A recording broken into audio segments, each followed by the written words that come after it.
Sis, good morning. Yes, magpapaship ako ngayon. Isabay ko na yung sayo. Hindi, okay lang. Walang problema. To follow na lang yung invoice. Bakit kailangan natin malaman ang mahalagang diskarte para manatili sa atin ang mga customer? Pero bago ko simulan yan, ikikwento ko sa inyo at bibigyan ko rin kayo ng mga diskarte ko kung paano ko pinapanatili ang aking mga customer. Nung kasagsagan ng online selling dito sa Canada, masasabi ko talagang marami akong mga customer. Kasi aside sa maganda at quality yung item ko, tuwan-tuwa sila every time mag-live ako kasi napapangiti ko sila dahil very lively talaga ako pag nag-live. Every time na dumarating yung aking boxes, sila mismo nagsasabi at nagtatanong, sis, kailan yung live mo? Hanggang sa dumating yung time na sa dami nila, bukod kasi sa nagla-live selling ako, nagtatrabaho pa ako at may 3 akong anak. Dahil nga siguro sa kawalan ko ng sistema that time, parang napansin ko na talagang unti-unti na silang nawawala. Dahil laging delayed ang invoice ko, delayed ang shipment ko, then ang mga inquiries nila hindi ko nare-reply. Kaya nag-isip ako kung anong sistema ang dapat kong gawin at diskarte para naman manatili yung iba. Sa ngayon masasabi ko na talagang marami talaga akong mga talagang sumusuporta sa akin at nanatili sa akin simula noon hanggang ngayon. Disclaimer lang po ha, yung mga diskarting babanggitin ko is based lang sa akin kung paano ko napapanatili ang aking mga customer mula noon hanggang ngayon. Una, grabe ako magtiwala sa kanila. Dahil yun ang pinaka-importante sa lahat ng diskarte. Pangalawa, pag nagla-live ako is talagang very lively ako. Kasi aside sa mga magaganda at quality na mga product, napapasaya ko pa sila. Pangatlo, bago ako magsimula ng bentahan, habang nagpaparami ako, namimigay ako ng freebies para ma-feel man lang nila na ina-acknowledge ko yung effort at time nila sa panunood sa akin. Pang-apat, during live ko kasi talagang nagpe-prepare ako ng mga discounted item para naman payback sa kanila, sa mga suporta nila na binibigay sa akin. Aside kasi sa discounted, meron din ako mga raffle at the end of live. Panglima, humihingi ako ng feedback sa kanila para at least alam ko kung ano yung feeling nila, kung satisfied ba sila o hindi, or baka meron pa akong i-improve sa mga product ko.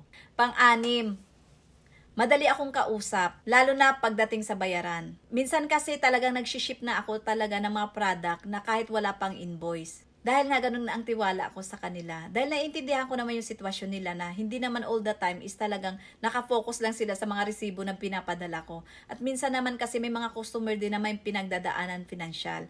Kaya naiintindihan ko naman. Ganun ako kaano sa kanila. Ganun ako ka-lenient sa kanila. Naiintindihan ko yung bawat sitwasyon.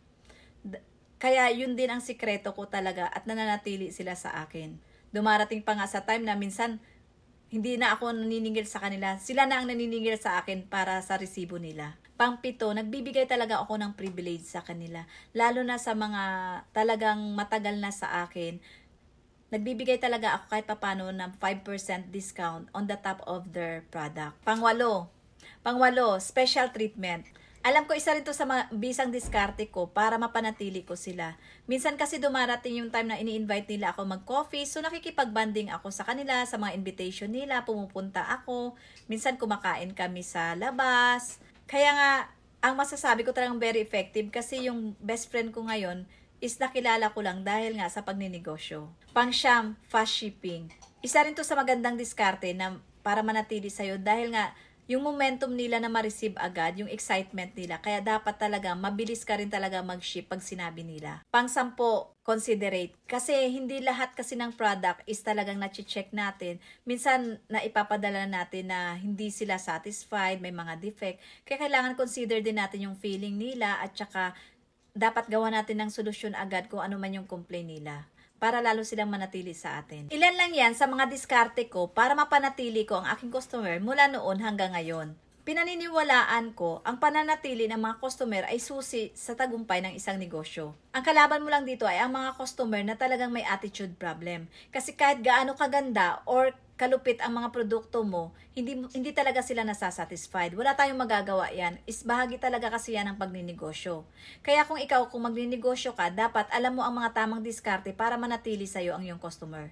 Kung nagustuhan nyo ang video na ito, pwede ba makahingi na isang favor? Pwede pakiclick ng puso o di kaya mag-comment kayo dyan sa baba. At kung gusto niyo naman mag-join sa aking small community group, paki-click po ng link sa baba. Baka matulungan ko kayo, lalo na kung nagsisimula pa lang kayo sa pagninegosyo. At kung hanap niyo naman ay high quality product at sa affordable price, paki-visit na rin ang aking business page na Tag & Co. Ako nga pala si AC, isang entrepreneur dito sa Canada, at naniniwala kapag may pangarap ka, tuloy mo lang, walang sukuan, laban lang. Maraming salamat and God bless.